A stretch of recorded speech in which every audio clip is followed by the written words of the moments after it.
Um, Usually when we look back at the great enduring empires of human history, there's an expectation of a certain kind of legacy. Right, you expect some kind of intellectual inheritance to be passed down. Exactly. We expect to see this trail of like groundbreaking philosophies or revolutionary political ideologies or maybe a massive religious movement that gets exported everywhere. Like a cultural footprint that survives long after the buildings fall. Yeah, like you look at ancient Greece and you can draw a direct, almost straight line to modern democracy, theater, Western philosophy there. Sure. Or you look at Rome, Mhm. right? And you find the bedrock of civil law and republican governance that is literally still shaping our institutions today. It's all incredibly tangible in our modern world.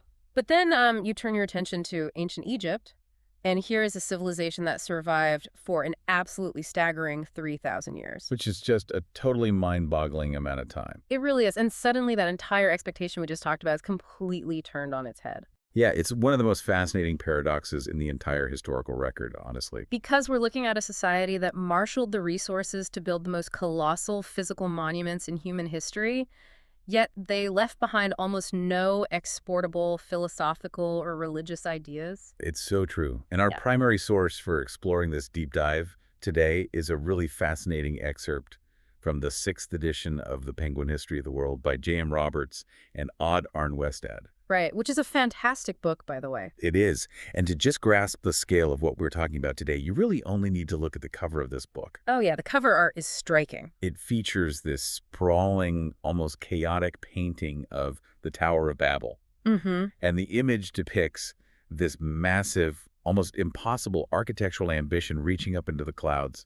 And there are thousands of these tiny human figures laboring on its slopes. Just toiling away for this one singular goal. Exactly. Mhm. And the authors use that imagery deliberately because when we talk about Egypt, we are talking about human ambition and social engineering on a scale that, well, it really defies easy comprehension. It's like the ultimate case study in the inertia of success, right? That's a perfect way to put it. So our mission for you listening today is to unpack this 3,000-year mystery. We really want to get into the mechanics of it. Yeah, we want to explore how a civilization could achieve such unparalleled stability and physical permanence, but at the same time remain so completely intellectually insulated from the rest of the world. Think of this deep dive as a masterclass in how your immediate physical environment totally shapes your culture. Your psychology, the whole structure of your society. Exactly. And it also serves as this really potent warning about how the ultimate success of a society might simultaneously become its greatest trap. Which is a heavy thought, but so relevant. Framing it through the lens of environment and social engineering is just absolutely crucial. Because, when most people think of ancient Egypt today, they tend to get immediately sidetracked. Oh, totally. They get lost in the pop culture mysteries. Right. The modern imagination just obsesses over mummies or, supposed ancient curses. Or those endless, exhausting theories about aliens bringing advanced technology to build the pyramids. Ugh, the alien theories. Yes.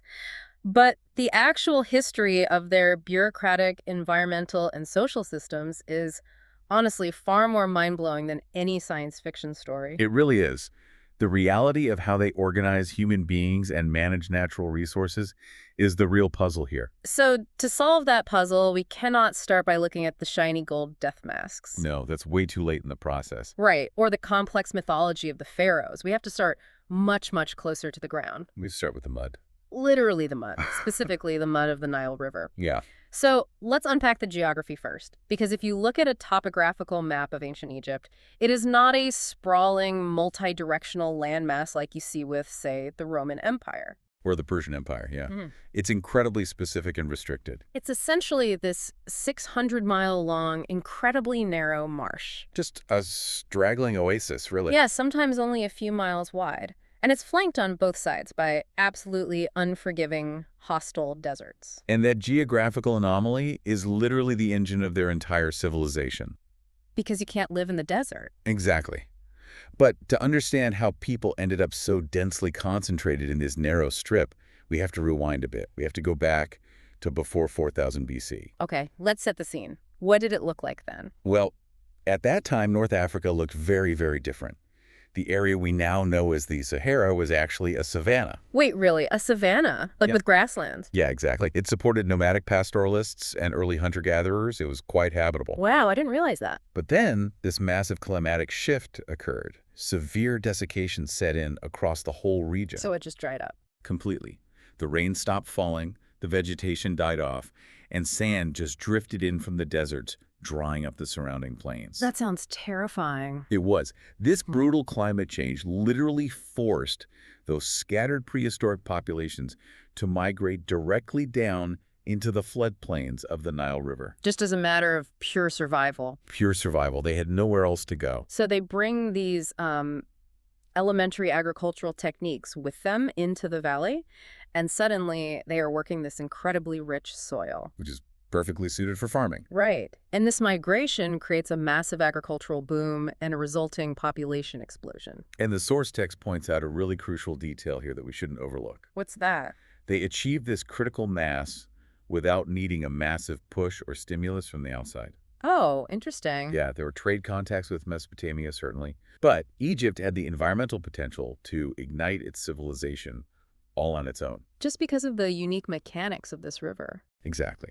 And the contrast between the Nile and the rivers of Mesopotamia, the Tigris and the Euphrates, is honestly the key to understanding the underlying psychology of the Egyptian people. Okay, let's unpack this, because in Sumer, in Mesopotamia, the environment was defined by volatility, right? Utter volatility.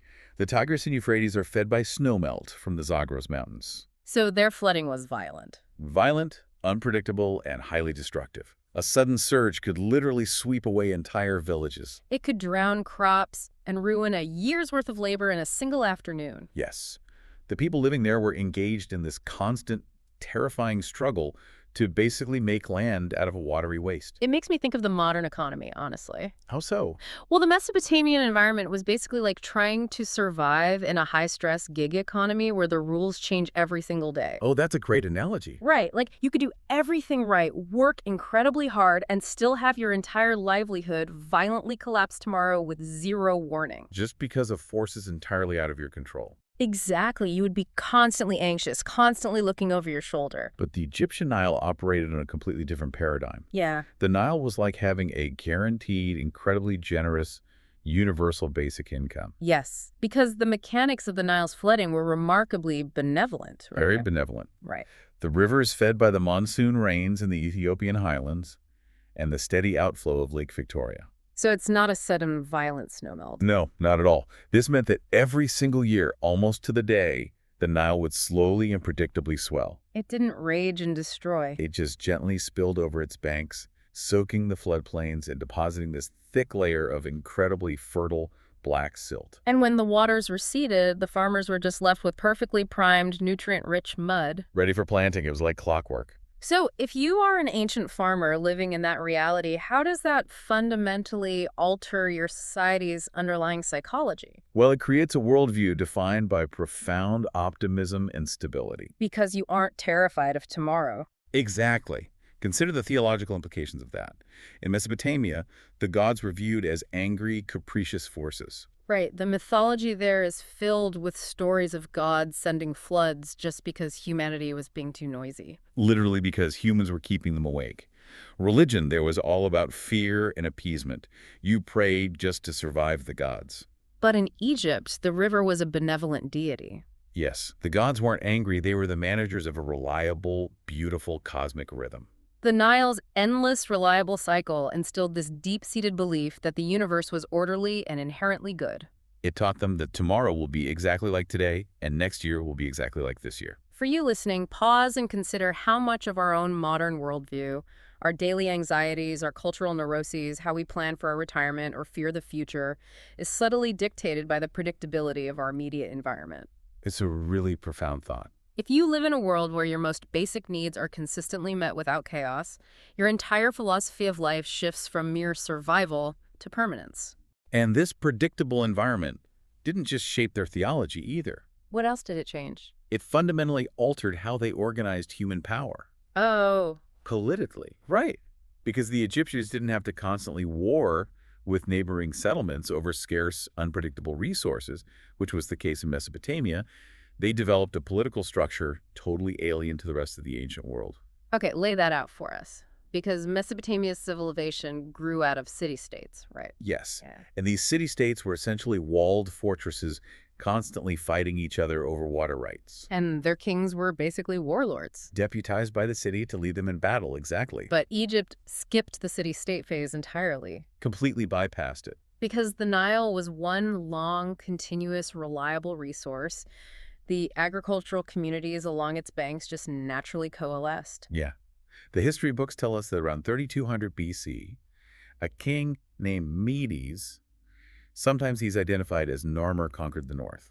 And he unified Upper Egypt, which is the southern valley up the river, and Lower Egypt, the broad delta in the north by the Mediterranean. Right. And our source text includes a map showing the traditional dividing line of Upper and Lower Egypt, right near the ancient capital of Memphis. So with that unification under Menes, you suddenly have one massive, unified territorial state. And to put that in perspective for our listeners, Egypt became a unified political entity hundreds of years before Mesopotamia managed to establish anything remotely similar. Hundreds of years. That's a massive head start on state building. It really is. And because of how this state formed, without the constant friction of warring cities, the nature of the Egyptian ruler was fundamentally different from a Sumerian king. Right, because a Mesopotamian king was understood to be a mortal servant of the gods. He was subject to the same divine whims and harsh natural laws as his people. But the Egyptian pharaoh wasn't a servant. He was the god. The pharaoh was considered the living incarnation of Horus, the falcon-headed god. And the son of Osiris. Exactly. He was the divine maker of order incarnate. And this had profound legal and administrative implications, didn't it? Oh, massive implications. In Mesopotamia, you see the development of complex written law codes, like the Code of Hammurabi. Because mortals needed a framework to govern each other? Right. But the pharaoh needed no written law code. Because if the pharaoh is a god, then whatever the pharaoh speaks is the law of the universe. His will is literally divine order. The text notes that the Egyptian concept of justice was simply defined as what Pharaoh loves. And evil was defined as what pharaoh hates. Exactly. He was viewed as divinely omniscient. You know, it is very easy for us, bringing our modern political sensibilities to the table, to look at a god king who has no law code and whose every whim dictates reality, and just assume this was a brutal, egomaniacal dictatorship. We tend to picture a tyrant sitting on a throne, pointing his finger, and having peasants executed for his own amusement. Right. But the source text paints a starkly different picture of how this country actually functioned on a daily basis. Because the true backbone of the state wasn't just the king sitting in a palace. It was a sprawling, incredibly complex, and highly educated bureaucracy. The pharaoh sat at the absolute apex of the pyramid, sure, but the structural integrity of the state relied entirely on the civil service. The administration. Yeah. Beneath the pharaoh was the vizier, essentially the prime minister. And below him. You had provincial governors, known as nomarchs, who managed the local districts, or nomes. And beneath them was an absolute army of scribes. An army. Reading about these scribes, it feels less like a cartoon ancient dictatorship and more like the ultimate hyper-efficient ancient civil service. They functioned like the ancient world's middle management, or their IT department. Ah, yes. They were the ones holding the actual fabric of the economy together. They didn't just learn to read and write. No, they were trained in a highly specialized, rigorous school at Thebes. They studied surveying, architecture, and accountancy. They were highly skilled technocrats. Tasked with measuring fields after the flood, recording the grain harvest, and calculating taxation. If we connect this to the bigger picture, the lack of tension between different power structures is the true secret to Egypt's longevity. That's spot on. In other ancient societies, there was a constant, exhausting struggle for supremacy between the secular palace and the religious temple. The king was always trying to outmaneuver the priests. Right. But in Egypt, because the king is the chief god, the palace and the temple are the exact same institution. That political friction simply doesn't exist. But what takes its place is this massive, incredibly efficient administrative machine. The ethos of the scribe, as recorded in their own literary text, is fascinating to me. They didn't value martial glory or aggressive ambition, did they? Not at all. Their text lists their highest virtues as application to study, self-control, prudence, respect for superiors. And a scrupulous regard for the sanctity of weights, measures, and property. It sounds exactly like the mission statement of a modern conservative accounting firm. It really does. And that culture of rigorous prudence and precise measurement was the engine that drove Egyptian civilization. Because they had total control over a massive, reliable agricultural surplus generated by the Nile. And they had an army of obsessive administrators whose sole purpose was to manage, store, and distribute that surplus. So when you combine a divine king whose word is reality, an unparalleled mobilization of collective effort, an absence of internal political friction, and a massive surplus of wealth and grain. What is the ultimate result? Yeah, what do you do with all that concentrated power? You build monuments designed to outlast time itself. You transition from building in mud brick, which they use for their everyday dwellings, and even for their royal palaces. Right. The daily life was viewed as merely temporary. Right. And you begin building in stone, a material meant to outface eternity. This monumental architectural shift begins in earnest during the Third Dynasty with a figure named Imhotep. Ah, Imhotep. He was the chancellor to the king, right? He was. And he holds the distinction of being traditionally recognized as the first architect whose name is recorded in human history. That's incredible. He designed the step pyramid at Saqqara for the pharaoh Djoser. Just imagine the sheer psychological impact of this structure on the ancient mind. I mean, for a civilization that had lived their entire lives surrounded by flat fields and single-story mud dwellings. To suddenly see an artificial mountain of stone rising hundreds of feet into the sky. It wasn't just a building. It was undeniable physical proof of the dynasty's godlike power over the material world. The step pyramid was a revolutionary leap. It transitioned from the older flat-roofed mud tombs known as mastabas to these stacked stone tiers. But it was really only a preview of what was to come, wasn't it? Oh, absolutely. By the Fourth Dynasty, architectural ambition reached its absolute zenith at Giza. Specifically with the Great Pyramid of Cheops, also known as Khufu. The sheer, terrifying scale of the Great Pyramid is honestly difficult for the modern mind to fully grasp. We are talking about 5 to 6 million tons of stone. 5 to 6 million tons.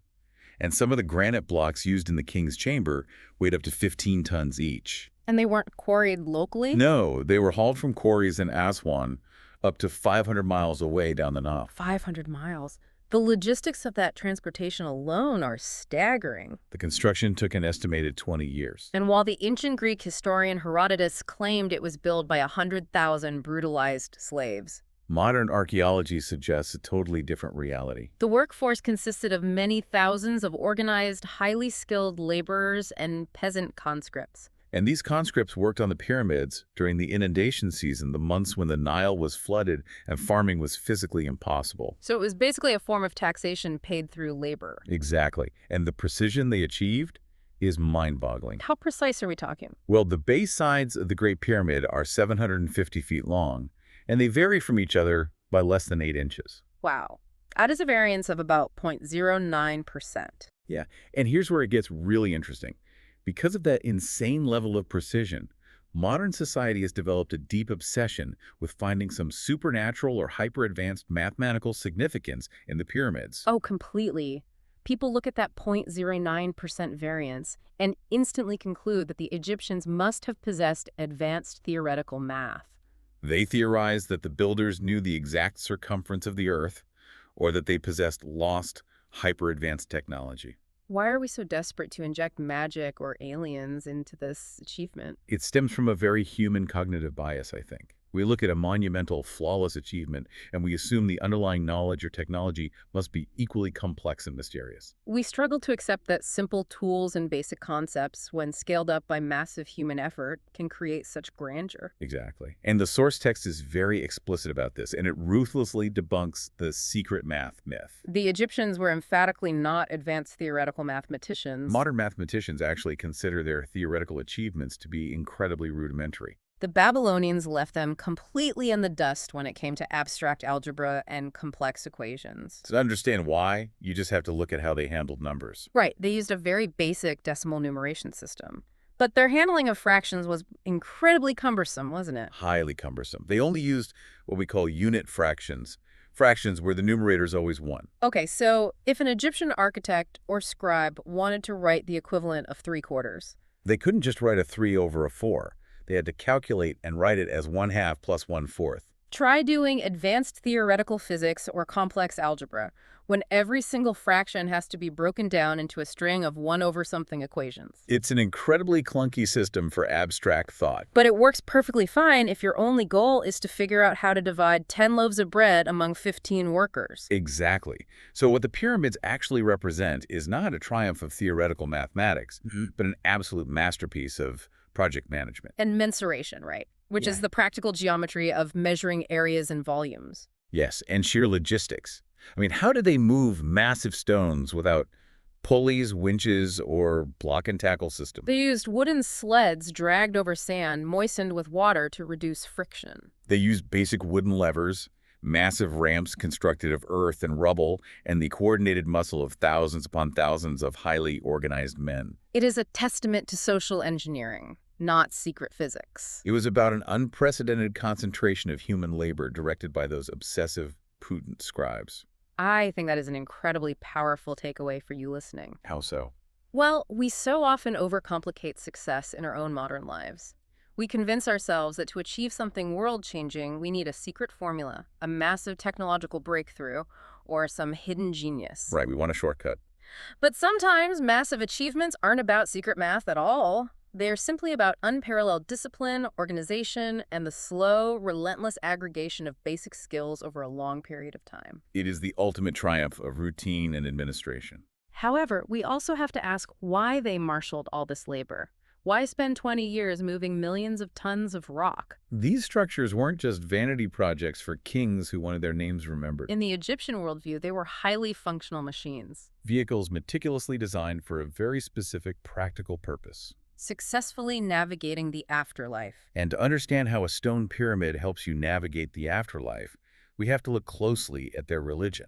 You know, calling it a religion almost feels like applying the wrong vocabulary. It doesn't really map onto our modern understanding of the concept. The source text emphasizes this exact distinction. Egyptian religion wasn't a church in the modern sense. It wasn't an independent institution you visited on a certain day of the week to hear a sermon. No, it was the all-pervasive framework of physical reality itself. It was as taken for granted as gravity or the circulatory system in the human body. Furthermore, there was absolutely zero boundary between magic and religion, a concept they called hikka. To an ancient Egyptian, there was no distinction between praying to a deity and casting a magical spell. They also didn't make the philosophical distinction that we make between a word and the physical thing it describes. This is a huge point. For them, the name of a thing was the thing itself. So to speak a name, or to carve a name into stone, was to invoke and secure its physical reality in the universe. They lived in a reality entirely constructed of symbolism. Their pantheon was staggering in its complexity. They had roughly 2,000 distinct gods. 2,000. And if you trace the history, you see a fascinating evolution. In the prehistoric period, early clans had animal deities as their local totems. But over centuries, as these communities merged, these animal totems underwent a process of incomplete humanization. Right. You start seeing artists depicting gods with human bodies, but the heads of animals, like Horus with the head of a falcon, or Anubis with the head of a jackal. And what's fascinating is how they would politically merge these cults. What do you mean? Well, it reminds me of ancient corporate mergers. A pharaoh wants to consolidate power across different regions, so he takes his patron god, let's say Horus, and merges him with Amun, a powerful god from Thebes, and Re, the sun god. And suddenly you have a new theological superstructure, Amun-Re, that perfectly serves a centralized political end. Binding different priesthoods and populations together. Exactly.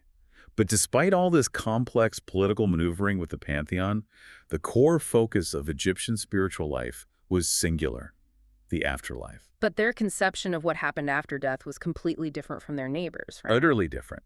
The Mesopotamians, living in that violent, unpredictable environment, possessed an incredibly gloomy, depressing view of the underworld. It was a dark, dusty place where souls faded away. But the Egyptian afterlife was essentially envisioned as a happy, eternal continuation of life on the banks of the Nile, You could still farm, you could fish, you could spend time with your family. provided you could pass the ultimate terrifying test, the judgment of Osiris. Okay, let's talk about the mechanics of this judgment, because it's deeply specific. After death, your soul entered the Hall of Truth. And there, your heart, which they believed was the seat of intelligence and emotion, was literally weighed on a scale. Weighed against the feather of Mat, which represented truth, balance, and cosmic order. If you had lived a good, balanced life, your heart would be light and you would pass into paradise. But if your heart was heavy with sin and the verdict was unfavorable, the consequences were absolute. You weren't sent to a place of eternal torment, though. No, you were abandoned to a monstrous deity named Amit the Devourer. And Amit is usually depicted as this terrifying hybrid of the three most dangerous animals in Egypt. The head of a crocodile, the torso of a lion, and the hindquarters of a hippopotamus, If your heart was heavy, Amit would literally eat it. obliterating your soul and removing you from existence entirely. It was the threat of eternal non-being. Exactly. You know, when I first read about all this, I have to admit it sounds incredibly morbid. Oh, from a modern perspective, totally. You have a society that spends 70 days meticulously draining fluids and packing a king's body with natron salt just to mummify it. They pour a staggering percentage of their society's economic wealth into burying artifacts in dark tombs. They obsess over writing down the exact magical spells needed to bypass a crocodile hippopotamus monster. From the outside, it looks like a culture completely unhealthily obsessed with death. So what does this all mean for their daily mindset? What's fascinating here is that this is the most common modern misconception, but we have to completely flip that assumption. Okay, flip it how? The source text suggests this wasn't an obsession with death at all. It was actually a heroic, society-wide refusal to accept change. Refusal to accept change, because the Nile taught them that everything is cyclical, stable, and eternal. Precisely. In a world defined by the reliable flooding of the river and the predictable arc of the sun, death was the ultimate terrifying expression of decay. It was the one chaotic element that threatened the beautiful, changeless rhythm of their world. Therefore, the elaborate preparations for the afterlife weren't morbid. They were deeply optimistic acts of defiance. Mummification and pyramid building represented the profound belief that human beings, through rigorous preparation and massive engineering, could actually secure changeless well-being. They fundamentally believed they could defeat decay. It is not a death cult, it is an eternity cult. It is the ultimate pursuit of permanence. But because they believed that the name of a thing is the thing itself, you couldn't just rely on oral traditions or positive thoughts to ensure this eternity. Right, you needed precise, indestructible physical tools to record the spells, the names, and the reality you intended to take with you. You needed technology. You needed art and writing. Which brings us to the tools of eternity. Let's examine Egyptian art. The most striking characteristic isn't just its technique. It is the fact that it maintained a continuous, instantly recognizable style for over 2,000 years. 2 millennia of artistic consistency. That is the longest continuous tradition in the entire history of art. If you look at a painting from the Old Kingdom and compare it to one from the New Kingdom, separated by over 1,000 years of history, they look undeniably like they belong to the identical artistic universe. And this consistency wasn't an accident. It was a highly regulated science. They established rigorous classical canons of human proportion. Egyptian artists figured out exactly how to map the human body onto a strict geometric grid. This ensured that whether you were painting a small figure on a piece of wood or carving a 30-foot-tall pharaoh into a temple wall, the proportions remained perfectly constant and harmonious. And these rules of proportion were so mathematically sound and aesthetically effective that they eventually passed down to the Greeks. European artists were still studying and fascinated by them as late as Leonardo da Vinci. But the art was just one tool. The real secret weapon for securing eternity was their writing system. Now, they were well aware of Sumerian cuneiform, right? Those little wedge-shaped marks pressed into wet clay tablets. Which was highly efficient for trade.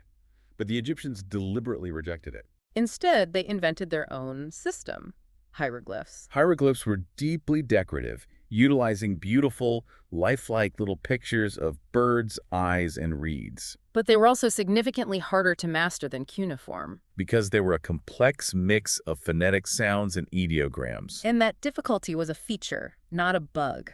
The ability to read and write hieroglyphs was a closely guarded professional secret of the priestly and scribal caste. It was the absolute source of their power over the bureaucracy and the religion. But here's the logistical problem. What good is a secret script if your only medium is carving it into a 10-ton block of limestone every time you want to record the annual grain harvest? Or cast a spell for a deceased noble. Exactly.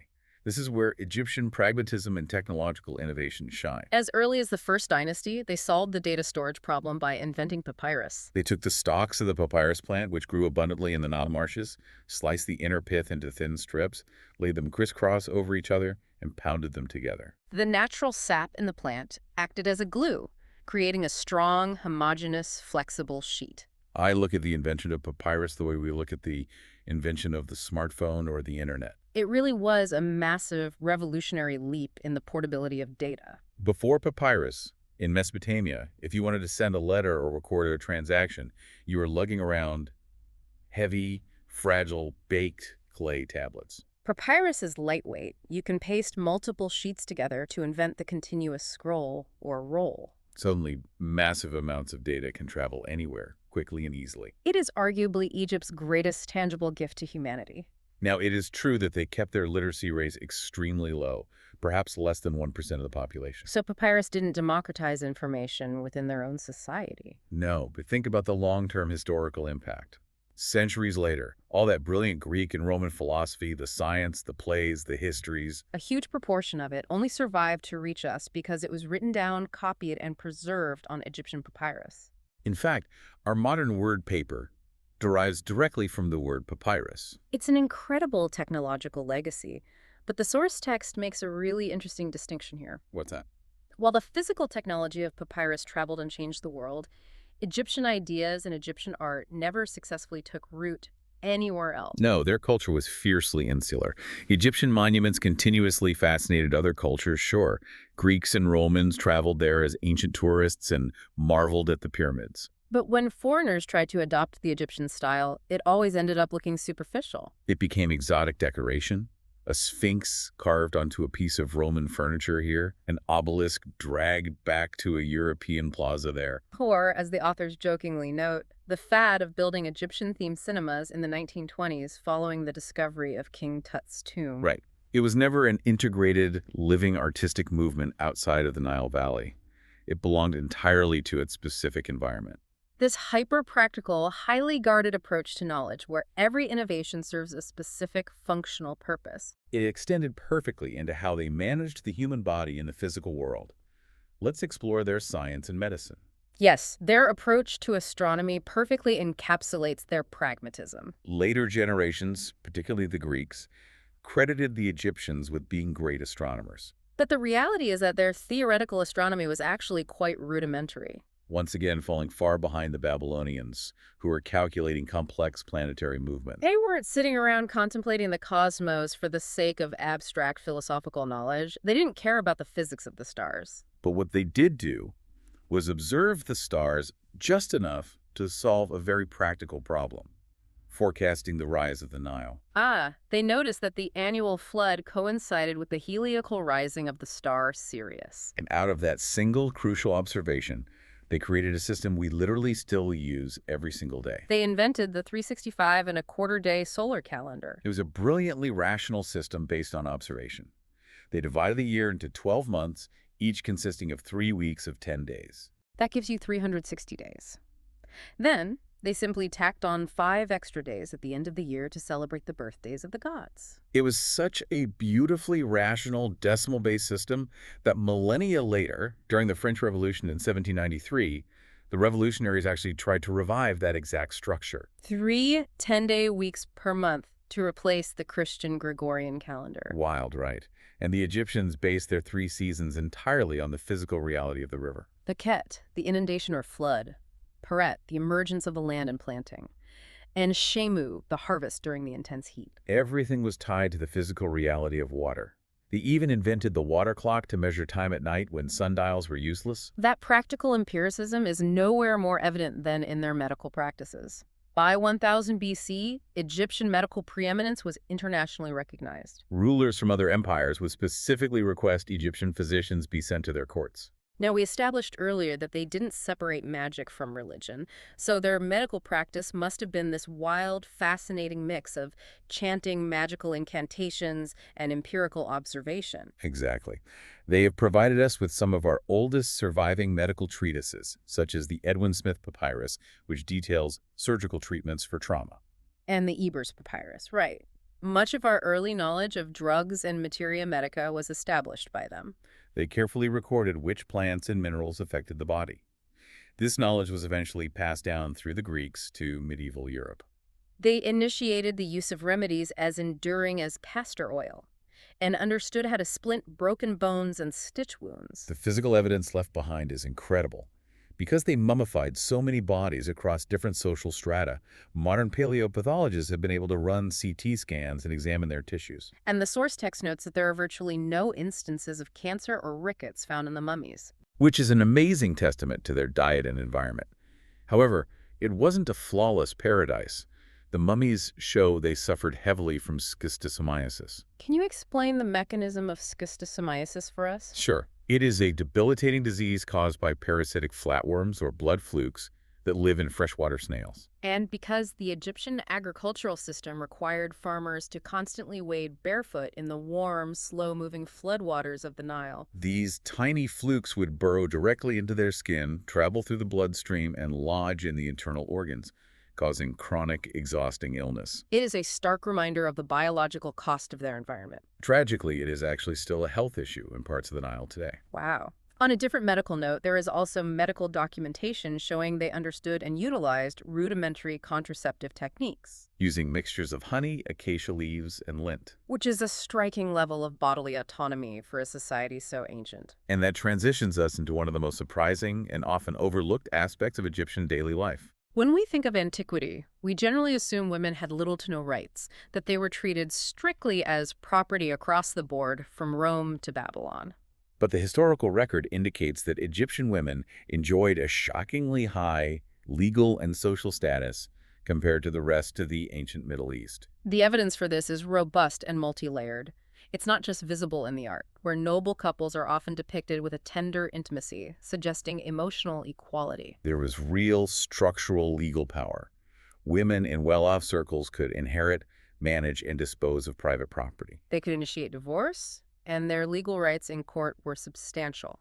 We even have archaeological evidence of female scribes and female physicians, which is remarkable given how deeply guarded those professions were. And the ultimate expression of this power was tied to the throne itself. The royal bloodline, theoretically and often in practice, descended through the female line. An heiress brought the divine right of succession to her husband. This is the primary reason you see so many royal marriages between brothers and sisters in the Egyptian dynasties. It wasn't just incest for its own sake, it was a calculated political move to keep the divine bloodline absolutely secure. And this dynamic culminated in figures like Hatshepsut. She didn't just rule behind the scenes as a regent for a young king. She stepped forward, took the actual formal title of pharaoh, and ruled for 2 decades during an era of massive commercial expansion. Launching famous trading expeditions to the land of Punt. To legitimize her rule in the eyes of a deeply conservative society, she utilized brilliant visual propaganda. Appearing in official statues, ritually bearded, and wearing traditional male royal clothing. It is a striking level of autonomy and political maneuvering. I marvel at this profound contrast. You have this incredibly rigid, unchanging, hyper-conservative, bureaucratic state, completely obsessed with routine, tradition, and eternal stasis. And simultaneously, it affords women property rights, legal standing, and even supreme political power thousands of years before the modern era. How do those two realities coexist? They coexist perfectly when you understand the foundational cosmology of Egypt. This wasn't progressive feminism driven by modern political ideals of equality. It was a logical, necessary extension of their religious worldview. Consider the goddess Isis.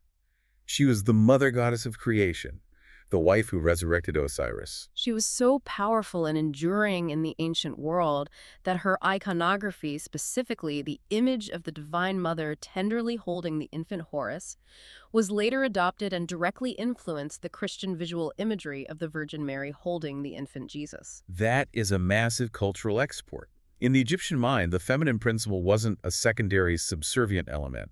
It was absolutely essential to maintaining Mat, the cosmic balance. You cannot have the eternal, changeless order of the universe without the equal weighting of the feminine. Therefore, giving women legal and political standing wasn't viewed as a disruption of the system. It was a fundamental requirement for the system to function perfectly. Notice how societal structures that we often assume are strictly modern innovations, like female property rights, bodily autonomy, or empirical medicine, can actually exist and thrive in highly ancient, deeply conservative societies. Provided that their underlying belief system supports it. We have this tendency to view history as a straight, upward line of progress, but reality is much more complicated. However, a society that relies entirely on maintaining a perfectly balanced, unchanging cosmic order is incredibly vulnerable. When you build a system designed to ignore change, you are left defenseless when the world outside your borders suddenly violently shifts. And eventually, the geographic isolation of the Nile Valley was breached. Let's look at the cracks in the facade and the eventual end of this 3,000-year era. We mentioned earlier that historians group Egypt into the Old, Middle, and New Kingdoms. These eras of massive centralized power are separated by chaotic, fragmented eras known as the intermediate periods. The source text describes Egyptian history as a layer cake, three solid, magnificent tiers of success, separated by two formless, messy layers of jam. The first, truly existential external shock came during the Second Intermediate Period, around 1650 BC. A group of Asiatic people known as the Hyksos invaded the Delta region and established themselves as overlords. And the reason they were able to conquer these seemingly invincible Egyptians comes down to a massive gap in military technology. The Egyptians, protected by their deserts, had never felt the need to develop a professional standing army, right? Exactly. They relied on peasant militias armed with simple bronze axes and spears. But the Hyksos brought with them the composite bow, which could shoot further and hit harder. And more importantly, the horse-drawn, iron-fitted chariot. If you are an ancient Egyptian infantryman who has never seen a horse used in battle, a Bronze Age chariot charging at you is the equivalent of a modern infantryman facing a tank. It provides devastating mobility, an elevated platform for archers, and absolute psychological terror. The Egyptian militia couldn't catch them, and they couldn't defend against them. The predictable, isolated world of the Egyptians was shattered. They were suddenly forced to pay tribute to foreign kings. But the cultural immune system of Egypt was strong. Eventually, leaders from the southern city of Thebes rallied. They adopted the very technology that had defeated them. They learned to build and drive chariots, they modernized their weaponry, and they evicted the Hyksos, kicking off the new kingdom. But the new kingdom operated on a completely different paradigm. The Egyptians realized a terrifying truth. They couldn't just hide behind their deserts anymore. Their response to that vulnerability was aggressive imperialism. The best defense is a good offense.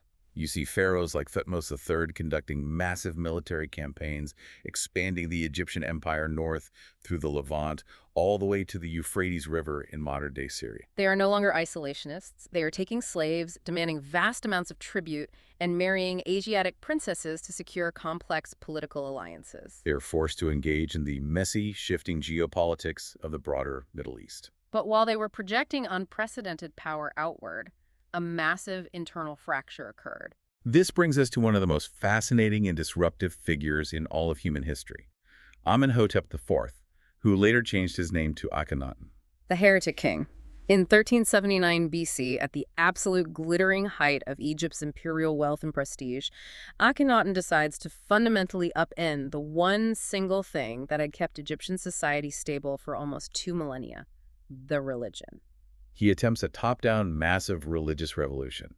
He tries to forcefully substitute the ancient, complex, deeply ingrained pantheon of 2,000 gods with a monotheistic cult dedicated to a single abstract sun god, the Eton. He changes his own name, abandons the ancient sacred capital of Thebes, and orders the construction of a brand new massive capital city in the desert at Amarna. It was an unmitigated, catastrophic disaster for the empire. I want to dig into the mechanism of why he did this.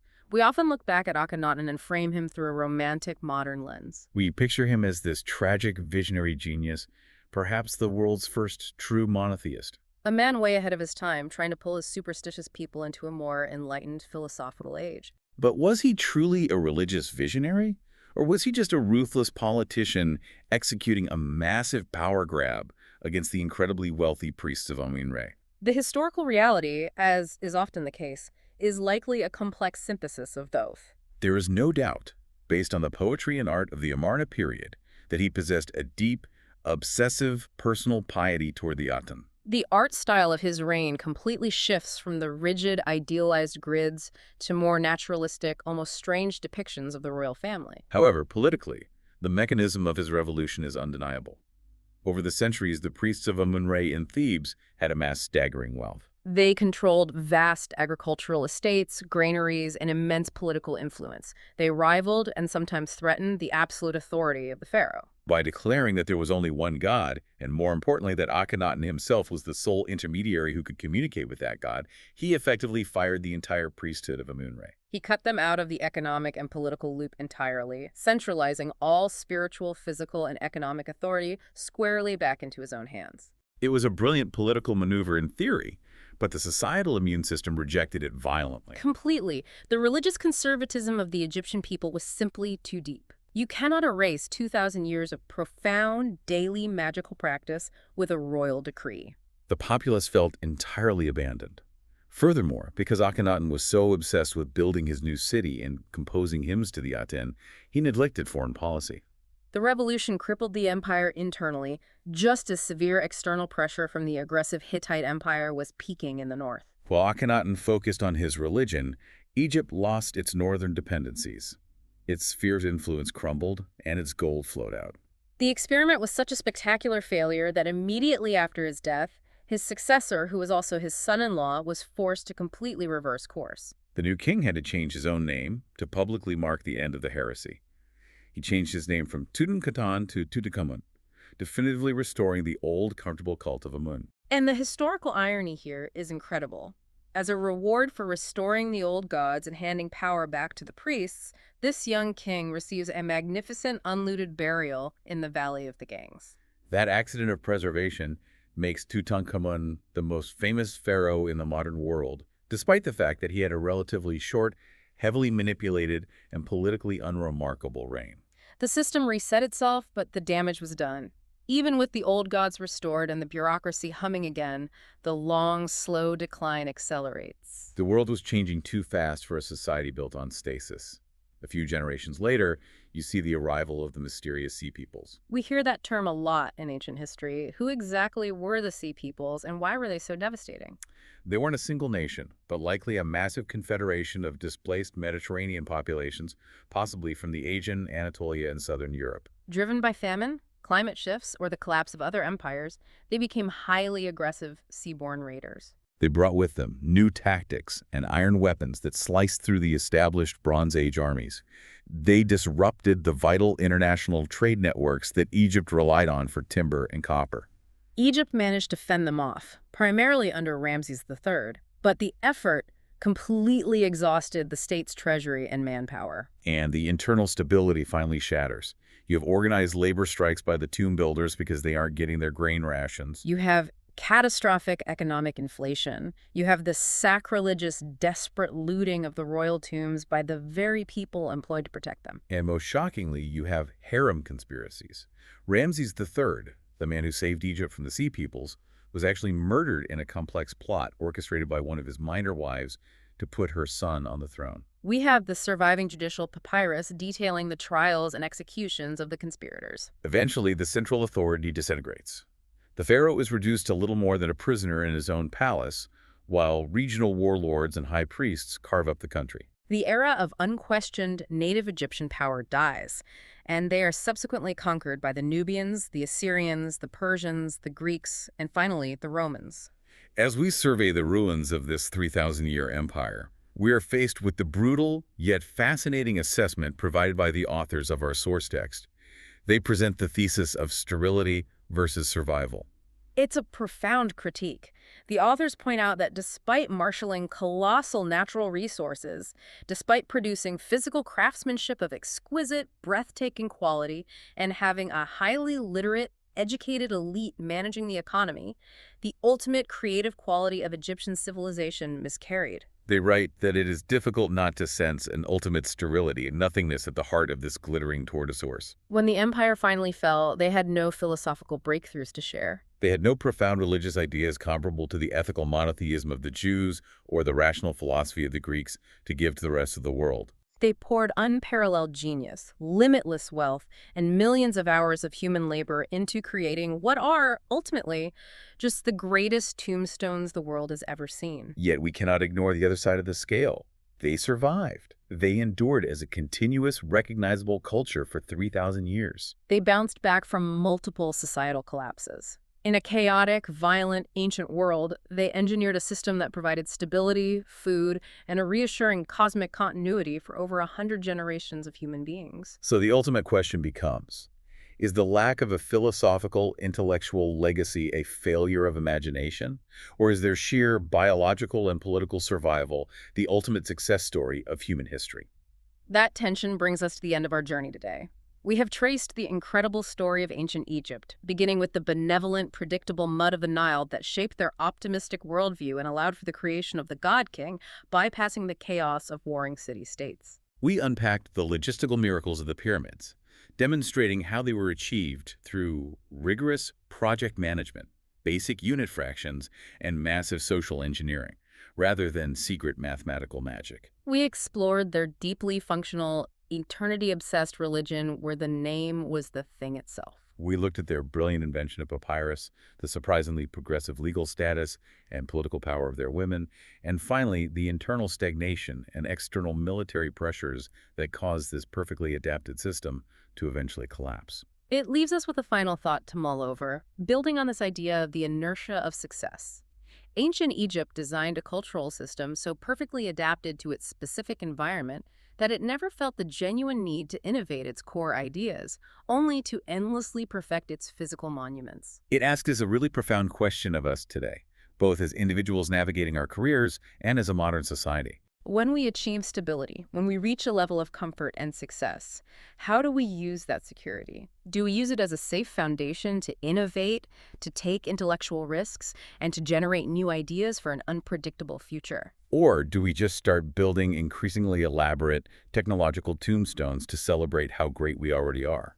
A civilization or an individual that refuses to accept change might achieve a long, comfortable plateau, but they eventually find themselves entirely unprepared when the world outside their walls inevitably shifts. Very well said. Keep questioning the foundations of the world around you. Keep looking for the underlying why behind the monuments of our own society, and we will catch you next time.